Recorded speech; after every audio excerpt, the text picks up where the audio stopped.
Un des beaux souvenirs, de Noël, d'enfance et même un peu d'adolescence, puis ça s'est même poursuivi, à l'âge adulte, là, c'est, la tradition de cuisiner avec, ma mère, ma grand-mère et mes sœurs. Alors, je suis l'aînée de 7 enfants, alors, puis on est, 6 filles et 1 garçon. Alors, c'était, comme tu peux te l'imaginer, le party dans la cuisine quand, on cuisinait des beignes traditionnels, là, la recette de ma grand-mère.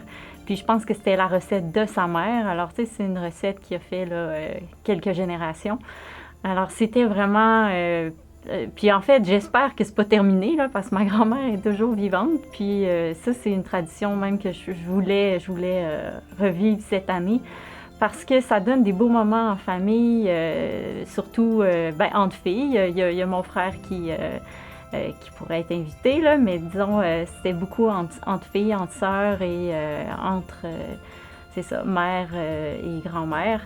Et puis, tu sais, ça me donnait l'occasion de voir ma grand-mère un petit peu plus parce que, ben, c'est ça, je la voyais pas nécessairement tous les jours. Puis, en fait, c'est ça, je vois que c'est une belle tradition parce que c'est des moments qui réunissent la famille. Puis on fait ça pourquoi? Ben, pour la veillée de Noël, tu sais, à tous les ans, ben, quand on était enfant, puis un peu plus vieux, c'était le 25 avec la famille de ma mère, c'est ça, c'est cette grand-mère-là, grand-maman Jacqueline.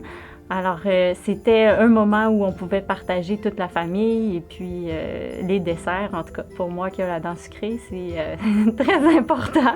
Alors, c'est ça, c'est vraiment un beau souvenir. Puis, je pense que c'est important, ces moments de rassemblement-là, surtout pour Noël, des rassemblements familiaux. Ça tisse les liens, puis ça nous permet de mieux se connaître, puis de célébrer en fait ensemble, en famille, la venue de Jésus sur la terre. Ça nous donne, c'est ça, des beaux moments de fraternité. Puis je remercie ma grand-mère qui nous a appris cette recette-là. Puis j'espère encore pouvoir le vivre dans les années à venir. Elle a 86 ans, puis on espère que c'est pas fini.